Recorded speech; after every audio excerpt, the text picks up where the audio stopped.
slap was so loud the entire ballroom froze in terror. He thought no one would dare expose him. But what this waitress did next destroyed a billionaire forever. Leila Grant's hands froze on her serving tray as hundreds of people went still. Victor Hale stood over his pregnant wife, Serena, his hands still raised. Her face glowed red under the chandelier, twisted in shock. Pain and humiliation painted across her perfect skin. The chandeliers kept sparkling, the orchestra kept playing, and nobody moved.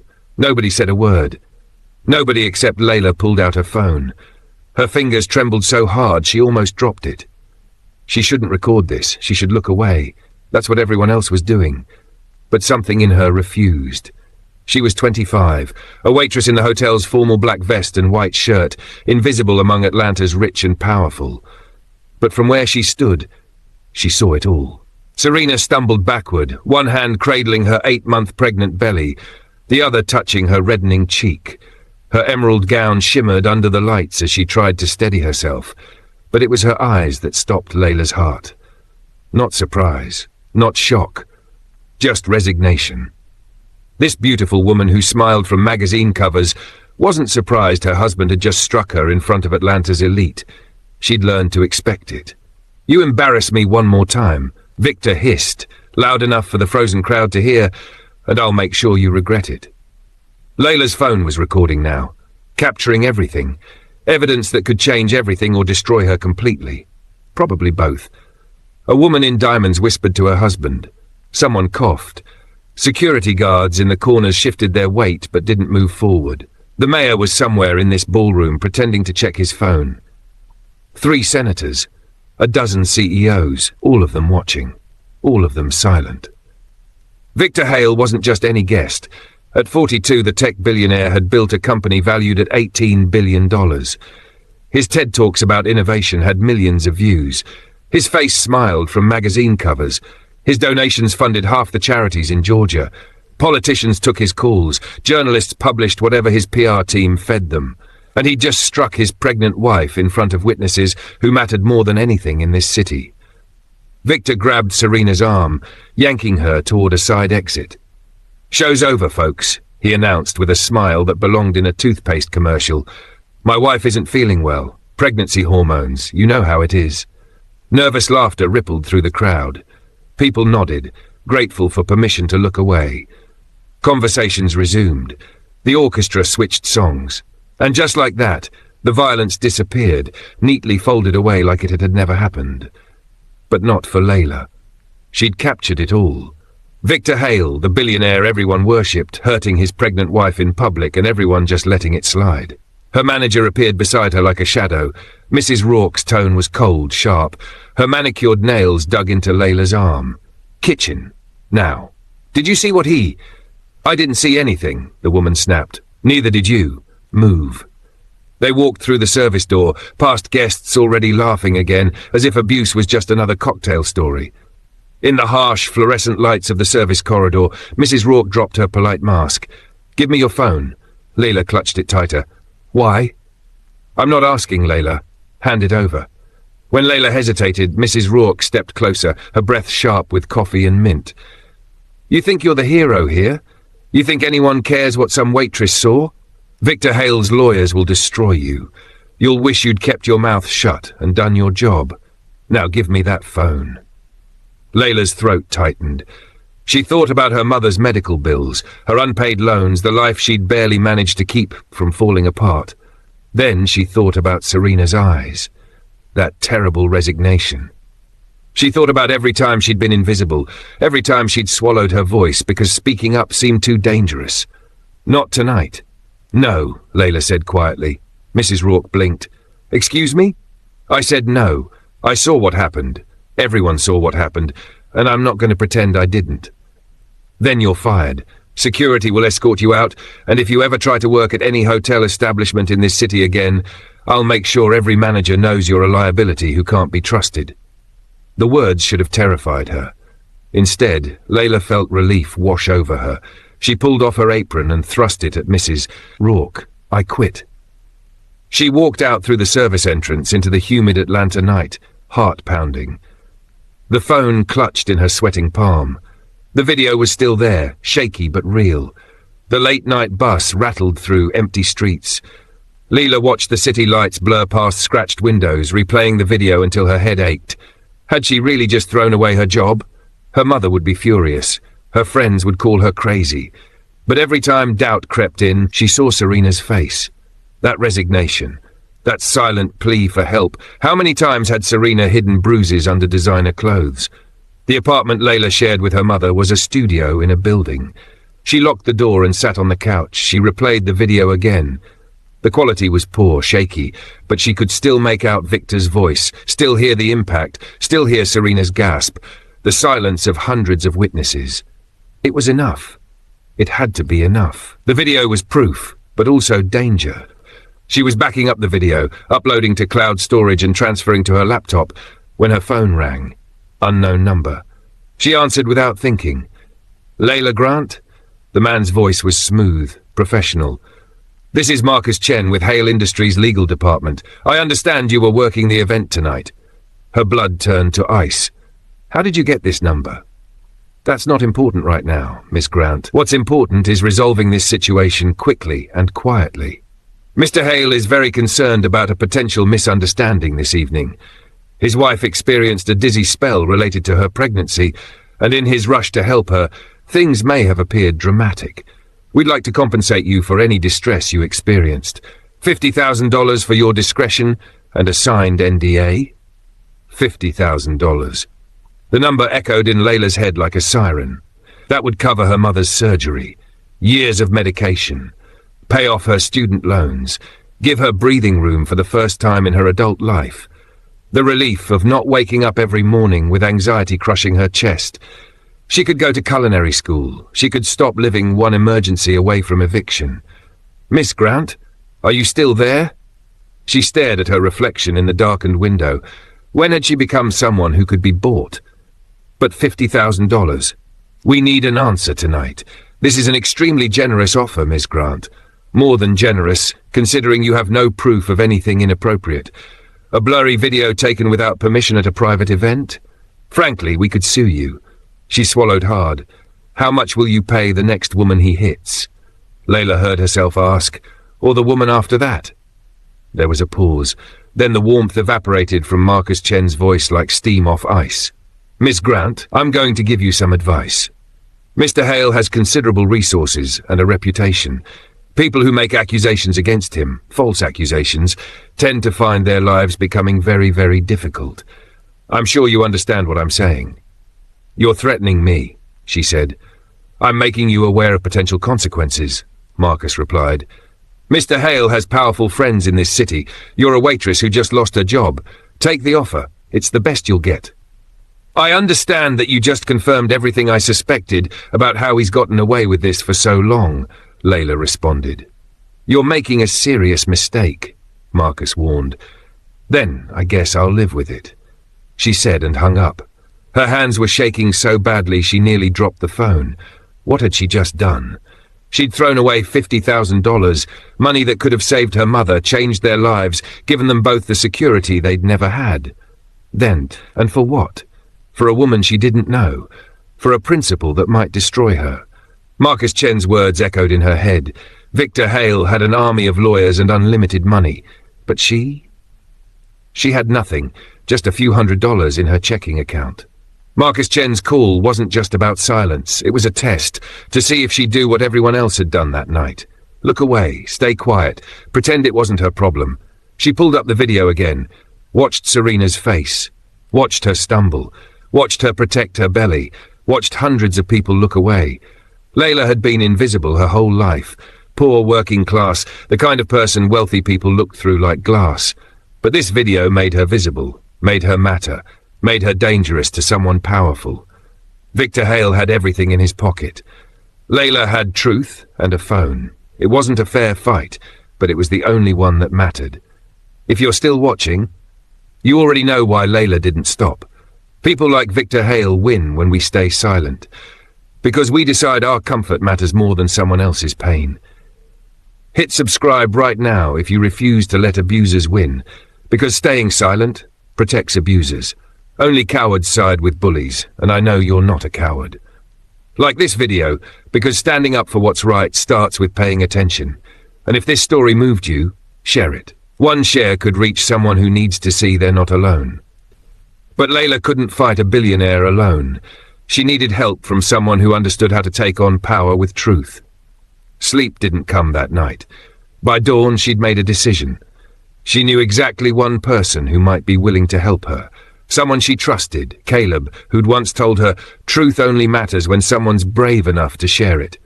Leila picked up her phone. She knew this was going to change everything. But she was done being invisible. And the war against Victor Hale had just begun. Caleb Monroe had worked at the Grand Orion for 15 years, rising from dishwasher to head chef through talent and stubborn refusal to give up. Leila found him Saturday morning at the farmer's market where he bought produce for the hotel, examining heirloom tomatoes with the concentration of a jeweler appraising diamonds. When he saw her, his smile faded into something more complex. Word travels fast in our business. Heard you had an interesting night. Caleb, I need to know something. Leila's voice came out steadier than she felt. Did you see what happened at the gala? He glanced around to make sure nobody was listening, then gestured for her to follow him away from the crowd. They stopped near his truck, parked in the shade of an oak tree. I saw, he said finally. I was bringing out the dessert course when it happened, saw the whole thing from 6 feet away. Will you say so? Will you testify if it comes to that? Caleb was quiet for so long that Leila thought he was going to refuse. His jaw worked like he was chewing over words before speaking them. I got 3 kids, Leila. 2 in college, 1 starting high school. My wife has the same condition as your mama. I got insurance through the hotel that keeps her alive. I got a mortgage and 17 years until retirement. He looked at her, and she saw fear mixed with shame. I got a lot to lose. The disappointment must have shown on her face because Caleb held up a hand. But I also got a daughter who just turned 18. Beautiful, smart, about to go off to Spelman. And I keep thinking, what if some man treats her the way Victor Hale treated his wife? What if she learns that the world protects rich men over everyone else? His voice cracked. My sister was in an abusive marriage for 7 years. Husband put her in the hospital twice before she finally escaped. She lives in Arizona now, changed her name, still jumps at loud noises. I couldn't help her then, but maybe I can help Serena Hale now. He gripped Leila's shoulder. If you find a way to make this matter, if you find someone who will actually do something, I'll back you up. I'll tell them exactly what I saw, even if it costs me everything. Tears burned behind Leila's eyes. Thank you. Don't thank me yet. You're about to find out how ugly people get when you threaten their money and power. He pressed a business card into her hand. But there are still some people fighting. This is a friend of mine. Journalist, one of the good ones. Her name is Renee Porter. Renee Porter worked out of a cramped office above a dry cleaner in East Atlanta, far from the gleaming towers where major media outlets operated. The walls were covered with newspaper clippings and photographs, a visual history of stories that mattered to communities instead of stockholders. When Leila explained why she'd come, Renee listened without interrupting, her dark eyes sharp behind thick-framed glasses. She was maybe 40, with natural hair pulled back in a wrap and exhaustion that came from fighting battles nobody else wanted to acknowledge. Let me see the video. Leila handed over her phone. Renee watched the video 3 times. When she looked up, her face wasn't shocked, it was furious. Finally, she set the phone down and leaned back in her chair. This is explosive, but it's also dangerous. Victor Hale will come after your credibility, your history, everything.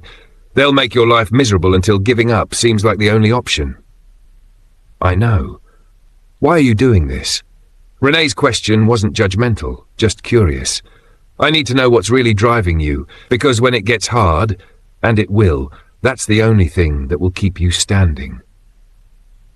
Leila thought about her father, who died when she was 16, who'd taught her that character was what you did when nobody was watching. Because I'm tired of being invisible. I'm exhausted from watching people suffer while everyone looks away. And I'm finished being afraid that speaking up will make things worse, because staying silent guarantees nothing will ever get better. Renee smiled, fierce and knowing. Good, fear is useless. Anger is what gets things done. They worked for 6 hours, reconstructing the evening minute by minute. Renee recorded Leila's account, took notes, asked questions that forced Leila to remember details she'd thought she'd forgotten. "The problem is corroboration," Renee said finally. "Your video is damning, but defense lawyers will argue it's taken out of context. The hotel has security cameras covering every angle of that ballroom. High definition, professional grade. If prosecutors can get that footage, it would be irrefutable proof. Can't they just subpoena it? Once there's a case, yes. But first we need to generate enough public pressure to force the DA to investigate. We're going to post your video with a full article tonight. Build a coalition so big they can't ignore it." Over the next 3 days, Renee reached out to her network while Leila lived in strange limbo. Every morning her mother asked the same question, voice tight with worry. "Baby, I know you did the right thing. That woman needed help, but you don't have a job anymore. The rent's due in 2 weeks and I can't cover it alone. My medication refill is next week and I'm already short on the copay. We've been barely scraping by and now..." She took a shaky breath. "I'm scared, Leila. I'm really scared about what happens next." Her best friend, Tamika, was equally blunt. "I love you, but this is insane. You're throwing your life away for a woman you don't even know. Victor Hale has billions of dollars. You have, what, few hundred in your checking account? This isn't a fair fight." "Fair fights are for people with power," Leila said. "The rest of us just have to fight anyway." But alone at night, doubt crept in. What if they were right? What if this was pointless?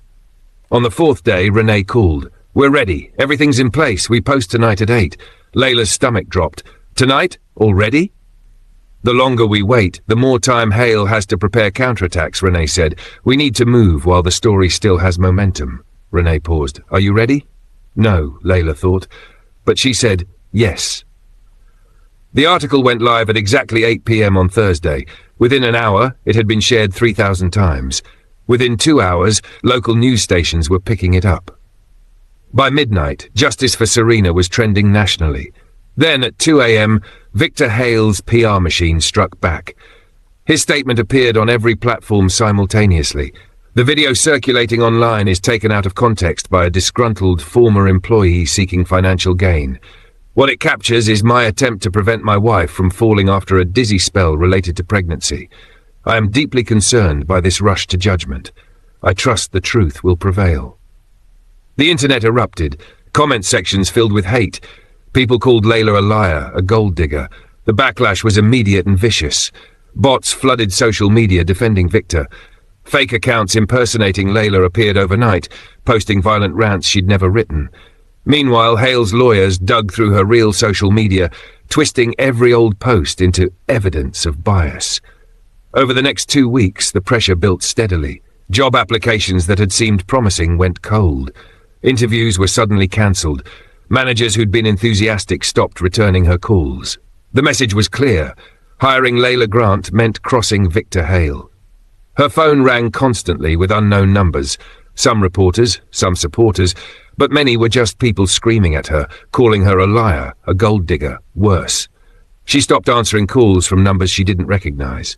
Only Caleb checked in regularly, sending texts that kept her from losing her nerve. Serena Hale hadn't been seen publicly since the gala. Victor's team claimed she was resting due to pregnancy complications, but speculation ran wild online. Was she being hidden? Controlled? No one knew. The woman Leila was fighting for had vanished completely. Then, several days after the video went viral, Leila received a call from an unfamiliar number. She almost didn't answer. "Miss Grant, this is Assistant District Attorney Jennifer Ross. We need to talk about the Victor Hale incident. Can you come to my office tomorrow morning?" Leila's heart hammered. "Am I in trouble?" "No. We're opening a criminal investigation, and you're a material witness. I'd like your voluntary cooperation."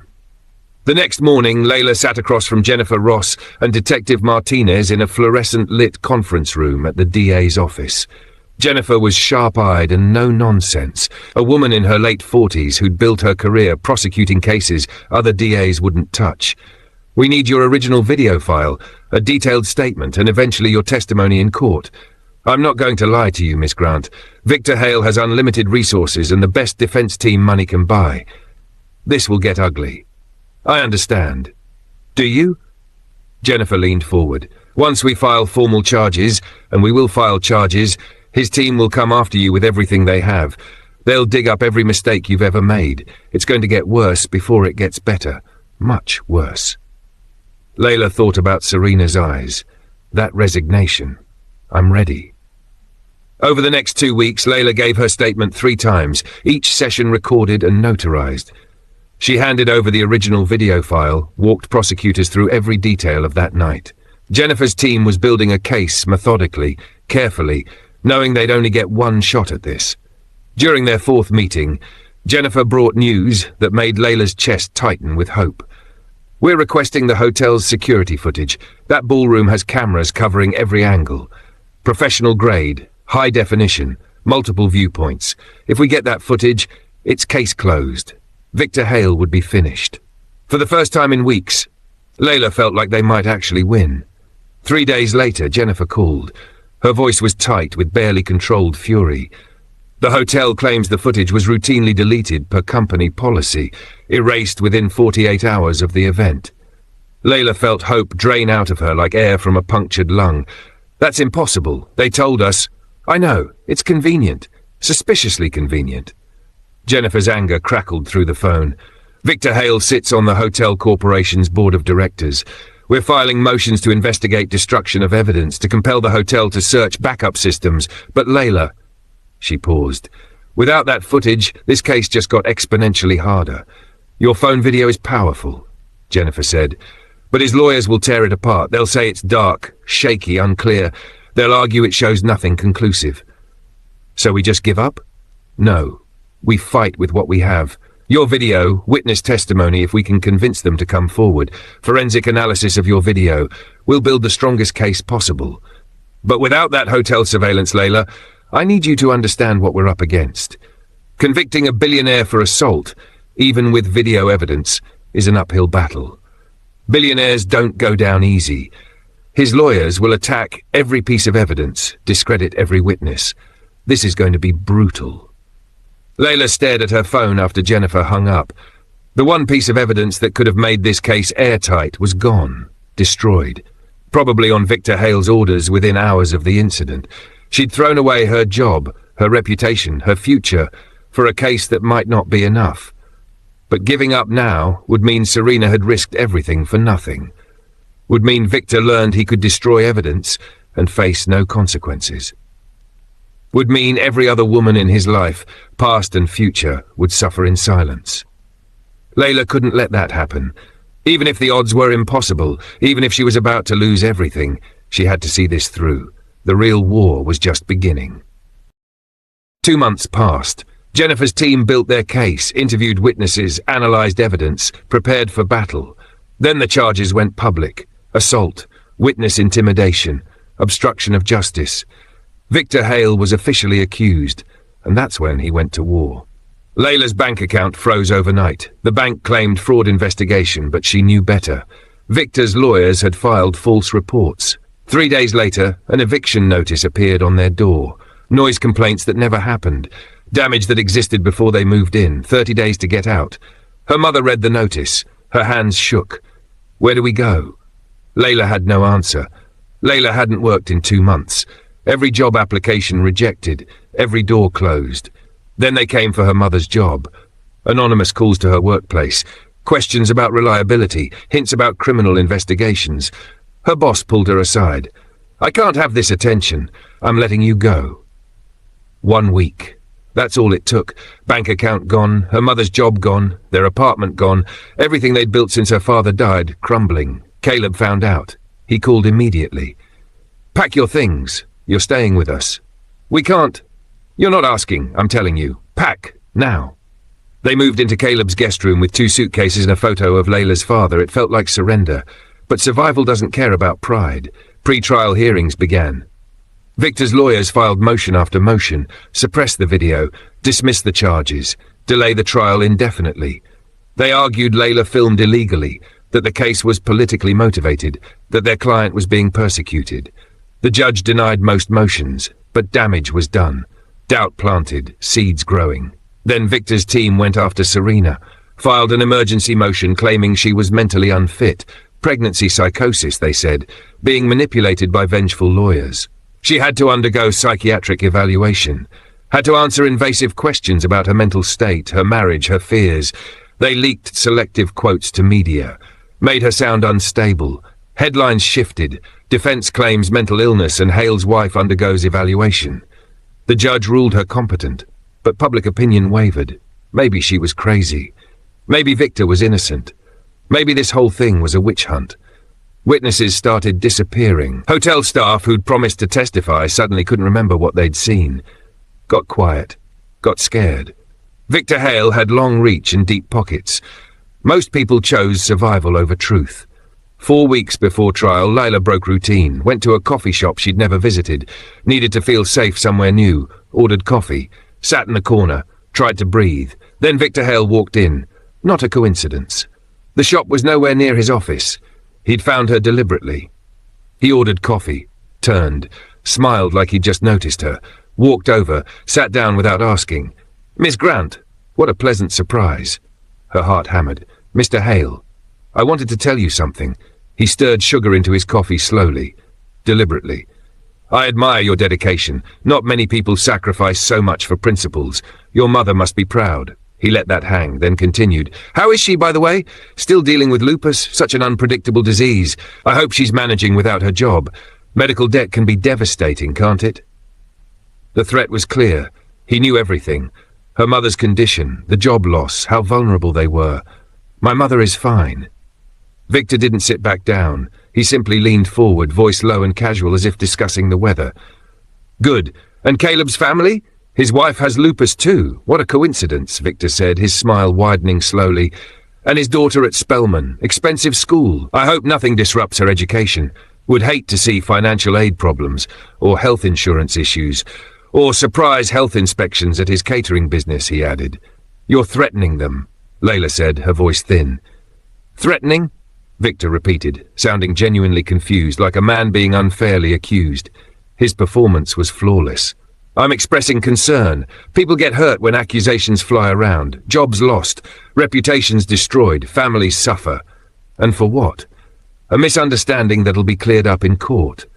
He stood, smoothing a hand down his tie with practiced ease. "See you at trial, Miss Grant. I hope you've thought carefully about your testimony. Perjury is serious, and consequences don't stop with you. They touch everyone you love," he said. Then he left his coffee untouched and walked out, the door closing softly behind him. The whole thing had been theatre, a performance. Intimidation with no evidence, no witnesses, nothing the prosecutors could use. Leila's hands shook so violently she couldn't hold her cup. She fumbled for her phone and called Renee, her voice breaking the moment she heard her friend's greeting. "He cornered me," Leila said. "Threatened Caleb's family, my mother, everyone." "Classic intimidation, 2 weeks before trial. He's panicking," Renee replied. "What if he's right? What if I'm destroying everyone around me?" Leila whispered. "That's what he wants you to think. Don't let him win," Renee said firmly. But the fear didn't leave. It settled in Leila's chest and lived there, constant, suffocating. Days passed. Trial prep continued, but Leila couldn't focus, couldn't sleep. Kept seeing Victor's smile, hearing his threats, imagining what he'd do to Caleb's daughter, to her mother. 1 week before trial, her phone rang. Unknown number. She almost didn't answer. "Miss Grant," Marcus Chen's voice. Smooth, professional. "Final offer," he said. $250,000. Cash. You recount your testimony. Say you were mistaken. This all goes away. Your mother's debt cleared. Bank account unfrozen. Caleb's family safe. Everyone wins. $250,000. You have 48 hours to decide. After that, the offer expires and things get much worse. He hung up. Leila stared at her phone. $250,000. Everything they'd lost, restored. Everyone she loved, safe. The nightmare, over. She pulled up her contacts. Found Renee's number. Started to call. Stopped. What if Renee talked her out of it? What if she convinced Leila to keep fighting while Victor destroyed everyone around her? She put the phone down, walked to the window, stared out at nothing. 48 hours to decide. The next day dragged. Leila barely spoke. Her mother noticed but said nothing. Caleb tried to check in, but she avoided him. Didn't want to see his face. Didn't want to remember his daughter, his wife, everything he risked for her. That night, she lay awake, did the math over and over, 75,000 split between her debts and Caleb's expenses, her mother's surgery, medication for years, starting over somewhere new. One phone call, that's all it took. Morning came, 24 hours left to decide. She found Chen's business card, the one he'd sent weeks ago, his direct number handwritten on back. She picked up her phone, dialed the first 3 digits, stopped, put it down, picked it up again.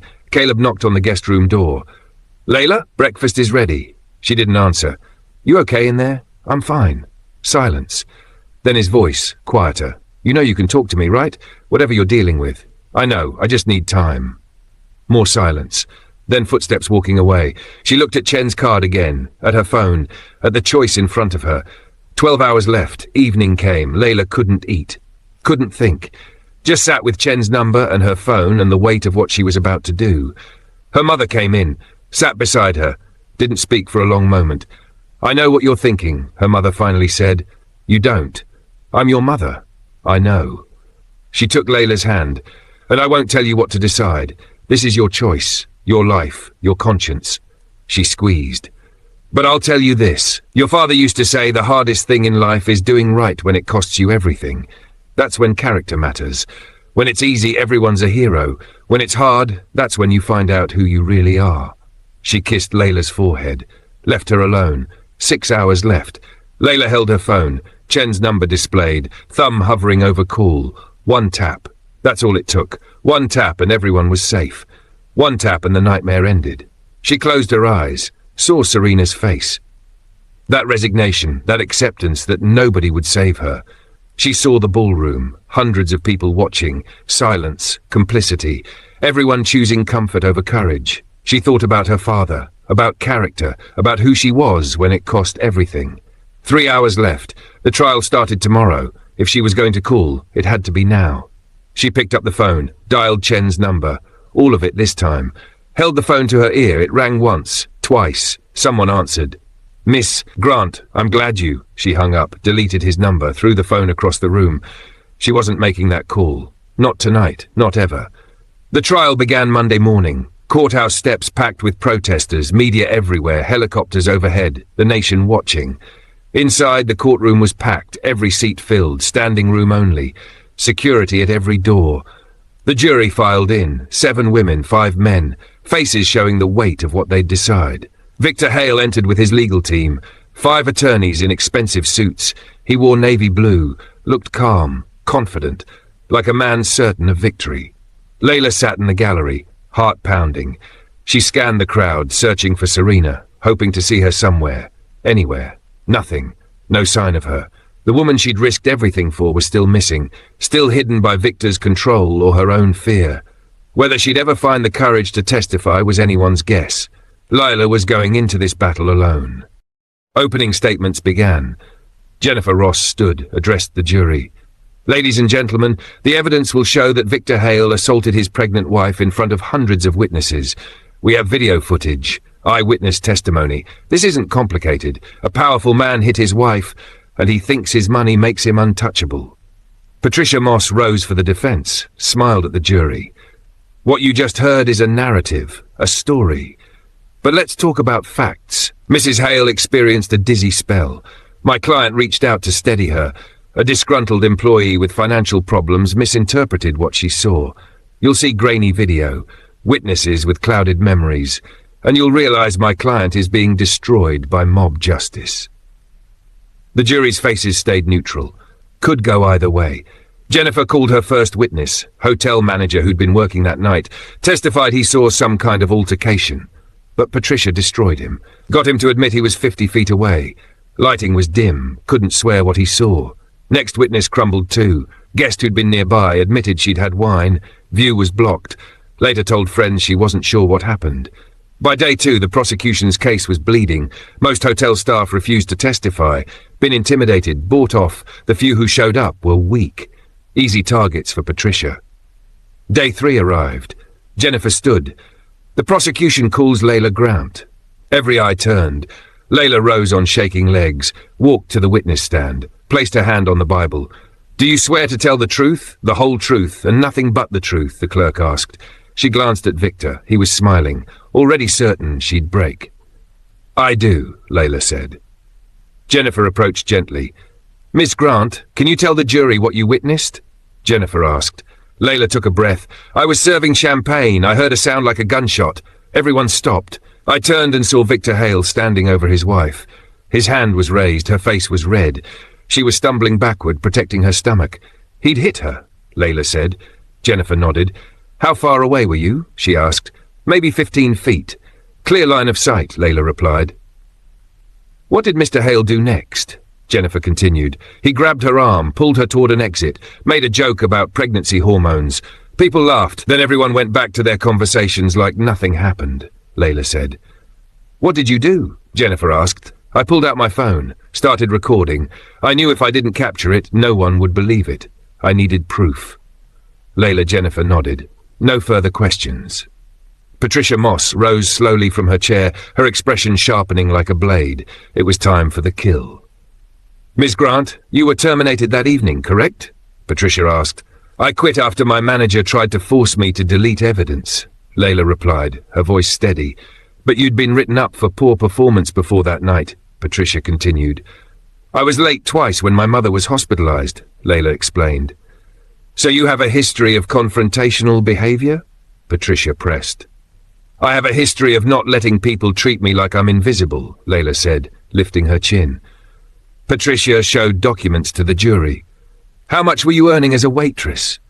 "About $28,000 a year," Leila answered. "And since becoming the face of this case?" Patricia continued. "About $5,000 in speaking fees over 6 months," Leila said. Patricia didn't miss a beat. "Plus $53,000 in donations, almost twice your annual salary. Quite profitable," she remarked. "That money went to surviving after your client destroyed my ability to work," Leila shot back. Patricia displayed screenshots. Leila's old social media posts. Quote, "Billionaires shouldn't exist." Quote, "Eat the rich." "These are your words?" she asked. Leila's stomach dropped. "Those are political opinions millions share," she said quietly. "But they show you entered that ballroom already hostile toward my client," Patricia stated. "Having political views doesn't mean I invented seeing assault," Leila replied, frustration creeping in. Patricia softened her tone suddenly, almost gentle. "This must be stressful." "I'm fine," Leila responded. "Are you? Because you've been diagnosed with depression and anxiety, correct?" The courtroom tilted around Leila. "I saw a therapist after my father died," she said. "Therapy that included prescriptions for psychotropic medications. Medications that affect perception and memory," Patricia went on. Some jurors leaned forward, curiosity sharpening into doubt. "Those side effects are rare," Leila began. "But you can't know how these medications affect your perception," Patricia interrupted. Patricia turned to the jury. "A woman on psychiatric medications who just lost her job with financial desperation and hostility toward wealthy people. Is that credible?" "Objection." Jennifer stood. "Sustained," the judge said sharply. "Questions only, Miss Moss." "Damage done." Leila saw doubt in jurors' faces. Patricia pressed. "You were offered compensation, weren't you?" "I was offered money to lie," Leila answered. "Or fair compensation that you refused because false accusations would be more profitable," Patricia suggested coldly. "That's not true," Leila said angrily. "You've been in contact with literary agents about book deals, haven't you?" Patricia asked. "An agent reached out. I haven't signed anything," Leila replied. "But you're considering profiting through a book, through speaking fees, through media attention." Patricia's voice hardened. "This isn't about justice. This is opportunity. A struggling waitress destroying a successful man for fame and money." "No." Tears came. "I lost everything because I told the truth. My job, my home, my mother's job. Everything. If I wanted money, I would have taken the $250,000 your client offered me 2 weeks ago." The courtroom erupted. Gasps, murmurs. Patricia's eyes widened. That number had never appeared in any deposition. "Order!" The judge banged her gavel. "No further questions," Patricia said quickly, sitting down. Leila stepped down, legs shaking. She'd survived. Barely. More witnesses followed, each one attacked, each one weakened. Without Serena, without hotel footage, they were losing. Day 5. Caleb Monroe took the stand. He wore his chef's uniform, looked tired but determined. Patricia tried her tactics, questioned his perception, his memory, but Caleb was unshakable. "I saw what I saw," he said simply. "A man hit his pregnant wife. Everything else is lawyers trying to confuse clear facts." Patricia attacked harder. His catering business, health inspections, tried to discredit him. Caleb didn't budge. "You can question everything about me. Doesn't change what happened. I saw Victor Hale strike his wife, and I won't pretend I didn't." A few more prosecution witnesses testified. Video analyst, medical expert, but it wasn't enough. Not without Serena. That night, Caleb got a call. Emergency catering job at the Grand Orion. Last-minute corporate event. He almost said no. Didn't want to go back to that place, but he needed the money. He was setting up in the kitchen when two IT contractors walked through, arguing about overtime. "Can't believe they're making us inventory all this junk," one said. "Defective backup drives going back 3 years. Most of this doesn't even work." Boss says the lawyers want every drive accounted for. Some court order about deleted files. Caleb froze. Backup drives. 3 years. The footage might still exist. He called Jennifer immediately. Middle of the night. Didn't care. There are backup drives, old system, offline archives, if someone didn't know to check those. Jennifer was silent.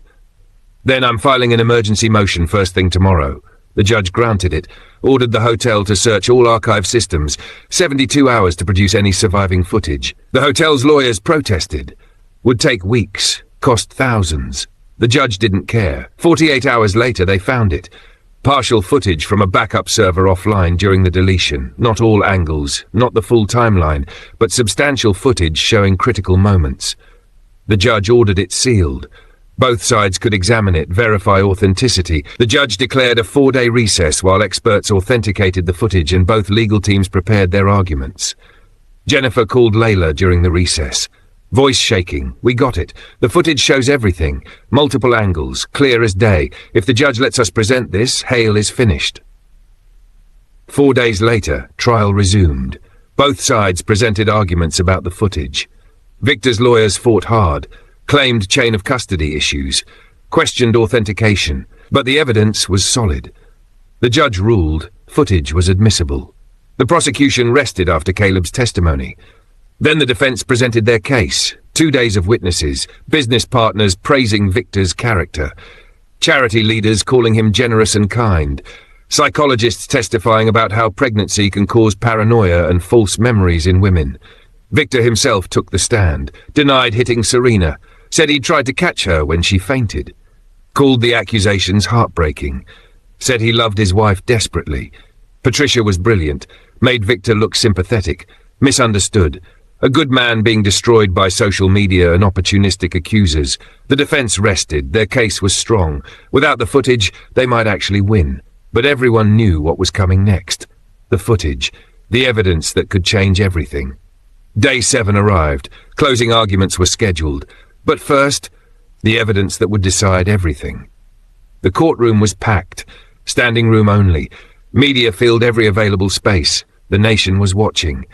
Jennifer had spent weeks trying to reach Serena through her divorce attorneys, left messages, explained when the footage would be shown, hoped Serena would find courage to appear, but heard nothing back, assumed she was too afraid or too controlled by Victor to escape.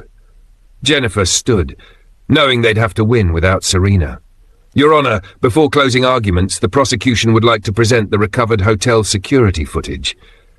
Patricia objected weakly, already knowing she'd lost. The judge had ruled. The footage would play. "Proceed," the judge said.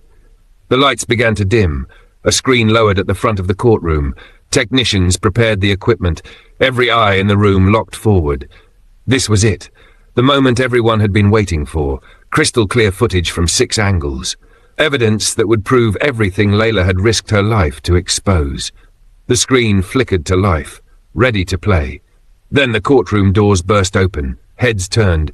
Gasps rippled through the crowd. Serena Hale walked in. She looked thin, exhausted, her pregnant belly prominent against her simple blue dress, dark circles under her eyes, visible bruises on her arms. But her face showed fierce determination. She walked straight down the center aisle, past the gallery, past the prosecution table, directly toward the judge. Victor stood up. Face panicked. "Serena, you don't have to." She didn't look at him, kept walking, stopped in front of the judge's bench. "Your Honor," she said, voice shaking but clear. "I need to testify, please. Before the footage plays, I need to tell the jury what they're about to see." Patricia Moss shot to her feet, objected loudly, said the prosecution had already rested their case. They couldn't reopen testimony now. But the judge ruled this was extraordinary circumstances. A key witness appearing voluntarily. He'd allow it. "Mrs. Hale, take the witness stand." Serena walked forward. She reached the witness stand. The bailiff approached with the Bible. "Place your right hand on the Bible." She did. Her hand trembled, but she held it steady. "Do you swear to tell the truth, the whole truth, and nothing but the truth, so help you God?" Serena looked at Victor. He was staring at her with pure hatred. Silently threatening, promising consequences. She looked at Leila in the gallery, the woman who'd risked everything, who'd refused to look away. She opened her mouth to speak. Her face went pale, her eyes rolled back. She collapsed, just like that. No warning, no dramatic speech, just gone. She crumpled, falling against the witness stand, then sliding to the floor. Screams erupted. Chaos exploded through the courtroom.